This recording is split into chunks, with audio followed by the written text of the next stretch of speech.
On today's episode of Locked On Wild, Marc-Andre Fleury is doing pretty good for a 50-year-old, but will he be coming back for another season? Hey, this is Matt Boldy, and you're listening to Locked On Wild. You're Locked On Wild, your daily podcast on the Minnesota Wild. Part of the Locked On Podcast Network, your team every day. What is happening, everybody? Welcome into another episode of Locked On Wild, your daily Minnesota Wild podcast. Part of the Locked On Podcast Network. We are your team each and every day. We thank you for making Locked On Wild your first listen each and every day.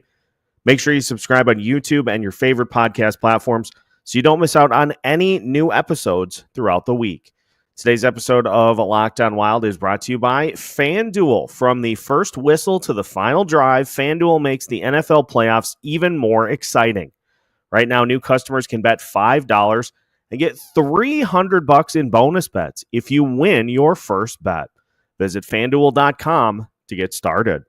On today's episode of Locked On Wild, we will dive into Marc-Andre Fleury's season, which has seen him put up some pretty solid numbers and a good rebound from last year in his age 40 season, which begs the question, is there a possibility that he could give it one more go? We'll dive into that, as well as some of the key turnarounds that have led to Fleury being able to improve his performance as much as he has. My name is Seth Toupal, host of Locked On Wild, and we've got a double dip of episodes for you before puck drop here tonight. Had a hockey doubleheader yesterday, so day got pretty busy, but we are back and ready to roll. And wanted to dive into Marc-Andre Fleury here a little bit because he is, especially over his last few starts, he's really starting to put up some solid numbers and just continues to be a reliable backup option for Filip Gustavsson. And another reason why this Minnesota Wild team, up until recently, had one of the best goalie tandems in the entire league. And the fact that he's doing this at the age of 40, listen to the stats from the month of January so far. He has started 2 games. He's made 3 appearances. He has 3 wins. He has a goals against average of 1.5 and a save percentage of .952. And even if you look in the month of December, the wins were hard to come by. But other than one start against the Florida Panthers, his numbers were very solid there once again. He just continues to be a really good backup option for this team. 9-3-1 on the season, a 2.54 goals against average, and a .910 save percentage. And I want to key in on the St. Louis game especially, because I think that fully illustrates that Marc-Andre Fleury has, I think for the most part, figured out this backup thing, figured out how to be a capable backup for the Minnesota Wild. Because look at the circumstances in that game. Filip Gustavsson gave up 4 goals in about a 4-minute span, and it was pretty evident that he just did not have it. So the Wild ended up needing to make a change. Marc-Andre Fleury came in pretty cold. I mean, obviously warmed up before the game, but didn't take any of the starters reps. So came in pretty cold, and he went 15 of 15 in the final 35 minutes of that game. And the Wild were able to make the comeback and get the win 6-4. So he picked up the win there.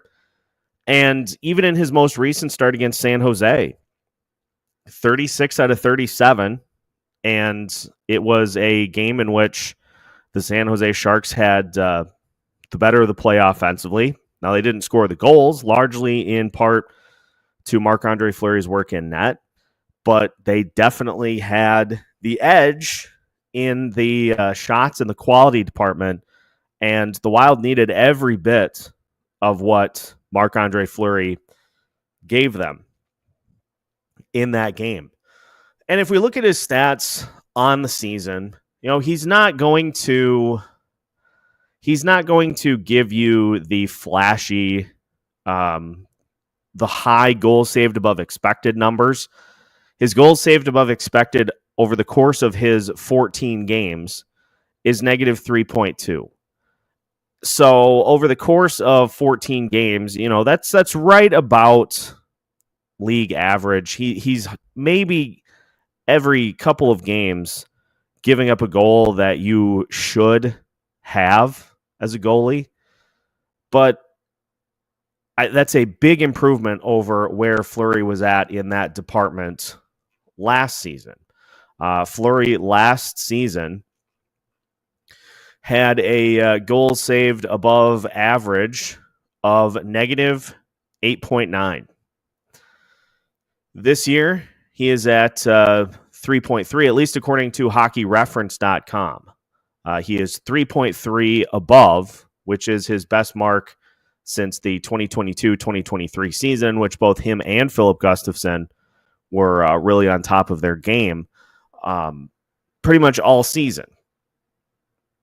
So he is giving you something that the Wilds didn't have last year, which was average goaltending. And that's saying something for a Wild team last year that just struggled so much. And especially at the beginning of the season, Marc-Andre Fleury is just giving you, by and large, a quality start. In his 12 games started, 9 of them he has allowed 3 goals or fewer. So he's battling. A good example of that is the game against Washington. Washington's a pretty good offense. And so, yeah, he did give up 3 goals in that game, but that could have easily gone to a much higher number if not for some quality saves that Fleury made down the stretch, especially in the third period and in overtime in that game. If he doesn't make some big saves down the stretch, that game is largely over. And it seemed like last year, both Marc-Andre Fleury and Philip Gustafsson, but more so Marc-Andre Fleury, had a tendency to give up a goal right off the bat. Maybe first shot or first couple of shots, and you get to within the first few minutes of the first period, and all of a sudden you're down a goal. And you're having to try to play catch-up every night. And we saw the toll that it took on the team as the season progressed. It just gets to be a lot to have to consistently battle your way back from early deficits that sometimes go from 1-0 to 2 or 2-3. That hasn't happened so far this year, for the most part. There have been some more instances of that here lately, but just he has done a much better job of just keeping the team in it and has had a couple of those relief appearances this year in which he's had to come in unexpectedly to help out Philip Gustafsson. And he has done a great job of keeping the team in the game, just keeping the game where it's at to allow the Wild an opportunity to make their comeback. The St. Louis game was the biggest example of that. And you look at his starts throughout the course of the season. Yes, he has played against quite a few of the teams that maybe are the lesser opponent, especially in back-to-backs. He's beaten the Sharks twice. He has beaten Chicago. But he still has games against Philadelphia, a team that gave the Wild fits in the first matchup of the season. He picked up a win, allowing just 1 goal on 22 shots there. Beat Washington, beat Edmonton, beat Pittsburgh on the road, beat Tampa Bay on the road. So he has mixed in some pretty quality wins in tough environments, which is a big reason that you can change your mindset from, well, let's just get 1 out of 2. Let's just get 1 game out of the 2 to now feeling like you have a goalie, especially with Philip Gustafsson's recent performance, you have a goalie that's capable of keeping you in it until you can get your offense going. Now, in Fleury's case, there have been a couple of areas in which he has been markedly better, which has led to his performance being where it's at right now. So we'll take a look at those improvements from last year, as well as looking at just some interesting statistics about Fleury's season so far. That's all coming up as we continue today's episode of Locked on Wild after this. Today's episode of Locked on Wild is brought to you by FanDuel. From the first whistle to the final drive, FanDuel makes the NFL playoffs even more exciting. Right now, new customers can bet $5 and get $300 in bonus bets if you win your first bet. That's $300 to keep the action going. The FanDuel app is easy to navigate, and the variety of bets keeps every game exciting. Plus, when you win, you get paid instantly. No waiting around for your winnings. Whether you're betting on your favorite team or just looking to add some extra excitement to the playoffs, FanDuel has you covered. Just visit FanDuel.com to join today and get started with $300 in bonus bets. That's FanDuel.com. Make this playoffs season unforgettable with FanDuel, an official sportsbook partner of the NFL. Welcome back to today's episode of Locked on Wild. Once again, we thank you for making Locked on Wild your first listen each and every day. Reminder, we will have a postcast coming up for you after the game is done. Later start tonight, going to be more like 8 o'clock with it being a primetime game. So it'll be a late one, but we'll hang out and recap whatever happens tonight against the Edmonton Oilers. And doesn't sound like we're going to get any reinforcements, but we'll talk about that in today's episode that'll drop a little closer to puck drop here tonight. Getting back into the Marc-Andre Fleury discussion. One area that I did not realize hampered Fleury's performance as much as it did. If you look across the board, his save percentage in even strength last year was .918. This year, it's .922 so far in far fewer occurrences because he is playing a true backup role this year as opposed to still kind of a 1B that he did last year. But still pretty close. On the power play side, his power play save percentage last year was .813. It's .806 this year. Again, much fewer attempts. Still within... pretty much within the same ballpark as it was last year. The area that just blew me away, that was a real struggle point for Marc-Andre Fleury last year, was when the Wild were on the power play. Opponents scored 11 goals while shorthanded against the Minnesota Wild last year. 7 of those came against Marc-Andre Fleury. So his save percentage when the opponent was shorthanded, .767. Well, this year, it's .857. So that is a much better number, substantially better number for him so far this season. And some other areas in which Fleury has been better, just overall scoring chances. He has an .884 save percentage this year. In even strength scoring chances, he was at .864 last year. High danger chance save percentage, he was at .841 last year. This year he's at .780, but it's far fewer attempts.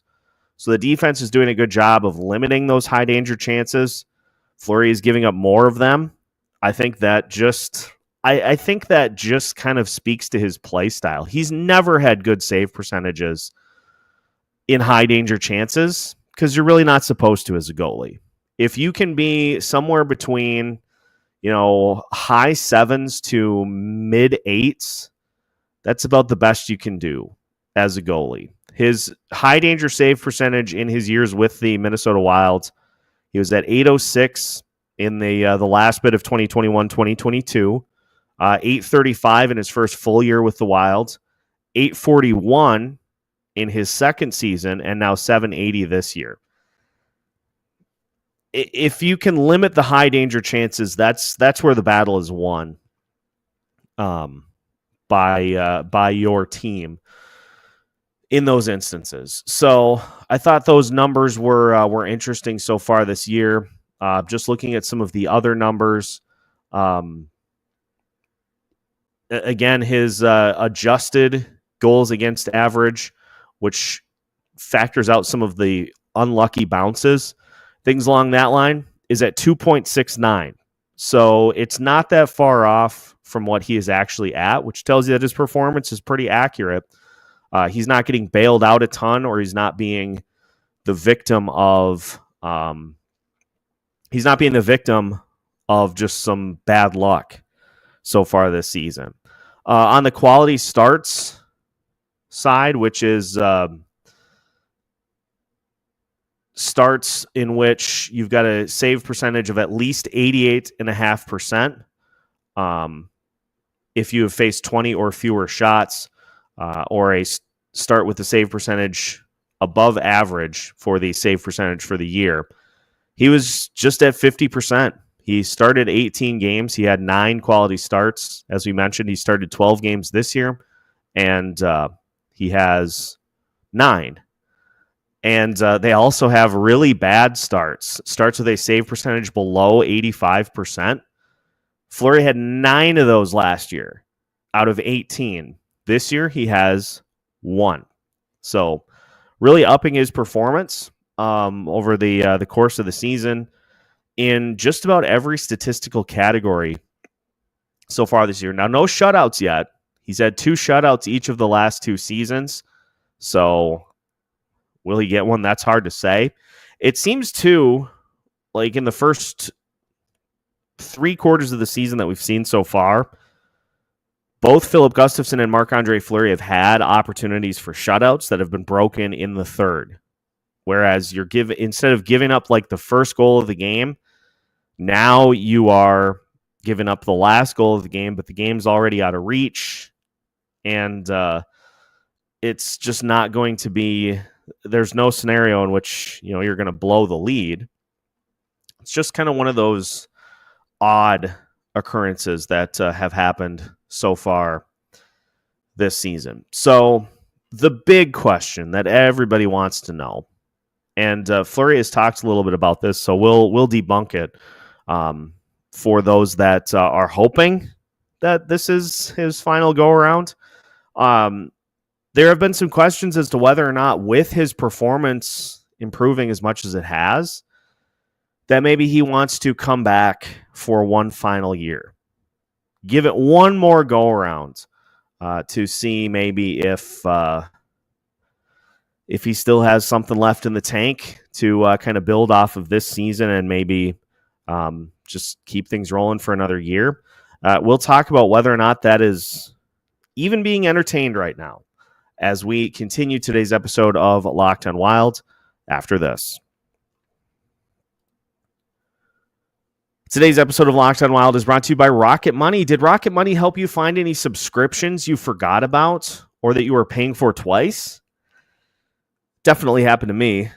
I had a few subscriptions I didn't even realize I was still paying for, and Rocket Money made it so easy to track them all down. It's like having a personal assistant for your finances. Rocket Money is a personal finance app that helps find and cancel your unwanted subscriptions, monitors your spending, and helps lower your bills so you can grow your savings. It brings everything together in one place, whether it's subscriptions, your spending habits, or even the goals you want to hit this year. Rocket Money has over 5 million users and has saved a total of $500 million in canceled subscriptions, saving members up to $740 a year when using all of the app's premium features. I was on the job hunt for 5 months and had a couple of subscriptions that I went for to try to help the process. And once the job hunt was over, completely forgot to unsubscribe from them. So guess who was getting billed for a few months after that without even knowing? Rocket Money stepped in and made it all go away. So cancel your unwanted subscriptions and reach your financial goals faster with Rocket Money. Go to rocketmoney.com/lockedon today. That's rocketmoney.com/lockedon. rocketmoney.com/lockedon. One final segment of today's episode of Locked on Wild. Once again, we thank you for making Locked on Wild your first listen each and every day. We will have another episode coming for you later, closer to puck drop. We'll take a look at what happened at practice here earlier today. We'll also take a look at the Edmonton Oilers coming in. They're playing really good hockey heading into this matchup, so that'll make things a little tough here this evening. But we'll talk about all of that as we get you our second episode of the day coming up here in probably another hour or so. Let's get to the question at hand, because I've seen it floated on Twitter, wondering whether or not Fleury may reconsider his imminent retirement and decide, hey, maybe I've got enough for one more year left in the tank. Well, Fleury himself pretty emphatically shot that down when asked about it. And it stems from, we're seeing, I guess I'm not as worried about this, but we're seeing some uneven performance from Jesper Wallstedt at Iowa. And so that led to some wondering if maybe they should bring Fleury back for another year just to provide some certainty in the net. But Fleury debunked it. He said, no. He said, I can't keep doing this. I can't keep just going year to year. It's time to be done. And let's also take into account the fact that Jesper Wallstedt's deal for next year and the year after is a one-way NHL contract. So the Minnesota Wild knew that this was going to be it for Marc-Andre Fleury, that Jesper Wallstedt is taking that roster spot next year. And there is no wiggle room that is going to prevent those situations from taking place effectively next season. Now, would it surprise me at all if the Minnesota Wild add some sort of AHL depth? Because what happens next year if there's an injury to one of the goalies? Who do you bring in to fill that spot? There are some options down in Iowa, of course. Samuel Levi has started to really pick up his performance over the last few starts. There are other options beyond that as well. You can never have enough depth, as we all have seen over the last few weeks. You can never have enough organizational depth to weather injury storms, and the goaltending position is no exception. But it seems pretty definitive that Marc-Andre Fleury is going to go out with this being his final season. And I think there's something to be said, too, about going out on your terms, being able to call it a career, still having something in the tank, but not continuing to try to chase. Marc-Andre Fleury has won Stanley Cups before. He has won all the accolades that a goalie could possibly win. He's done everything a goalie could possibly win. He's seen everything that a goalie could possibly do. At this point, he wanted to get one more opportunity to ride out onto the ice with this Minnesota Wild team, with these Minnesota Wild teammates. And that is going to be enough for him to hang it up and to have this be his final season without having to take the offseason to mull it, to decide whether or not it's something that he wants to do, to kind of leave the Minnesota Wild on red, so to speak, and create a situation in which the Wild are kind of waiting to hear back before they do any of their other offseason objectives. Fleury doesn't want to have that sort of a thing take place. So he definitively shot down the questions as to whether or not he was going to come back. Just said, no, it's my time. And I think there's something really, really cool about that. Being able to just say, it's time. A lot of people don't get that opportunity. How many people continue to try to come back from injuries over the course of a few years after their prime seasons have passed them by? How many players just completely fall off, desperately try to get back to those previous levels that they were at? You see those instances time and time again. And it brings me back to the classic saying, Father Time is undefeated. Well, as I'm going to put it for this, Marc-Andre Fleury handed Father Time his 2-week notice and is going out on his terms, which I'm going to always appreciate that he had the chance to do that. So we are down to the final half of the season, which means we are down to the final definitive number of games to see Marc-Andre Fleury do his thing, whether it be sprawling out to make big saves, windmill saves, jumping up and down in the crease like a fish to try to knock pucks out of the air.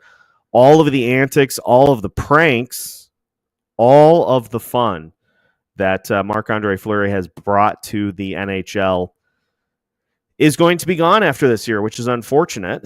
But I think it's one of those where we appreciate what he brought, and everybody's going to have a fond memory of what Marc-Andre Fleury brought to the table from some point in his career.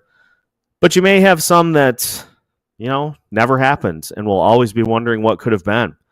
Mine, of course, is going to be the Jordan Binnington fight that we were denied, whether it be the refs or Binnington himself deciding, I don't want the smoke. That would have been something that we still would be talking about to this day, because Marc-Andre Fleury was ready for it, and we were just denied what could have been just in a bizarre game against the St. Louis Blues. That would have been the absolute cherry on top to get a goalie fight, and just did not get to see that a couple of seasons ago.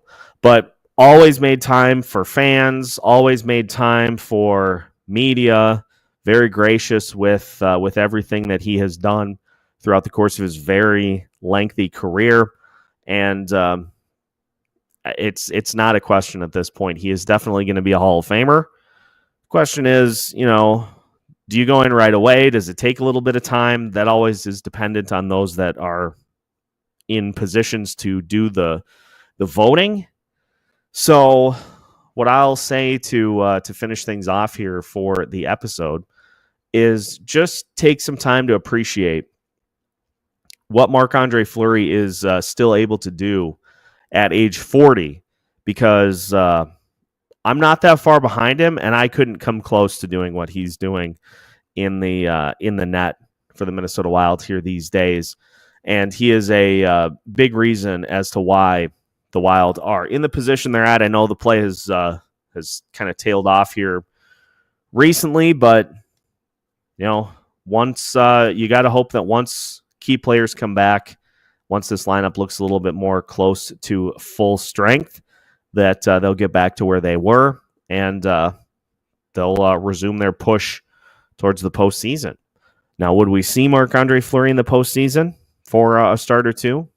I guess time will tell, but if it's a situation where he comes in a relief appearance, he's going to be ready for it. So big ups to Marc-Andre Fleury for a very, very lengthy career and a fun chapter here in Minnesota. And that will do it for today's episode of Locked On Wild. Once again, we thank you for making Locked On Wild your first listen each and every day.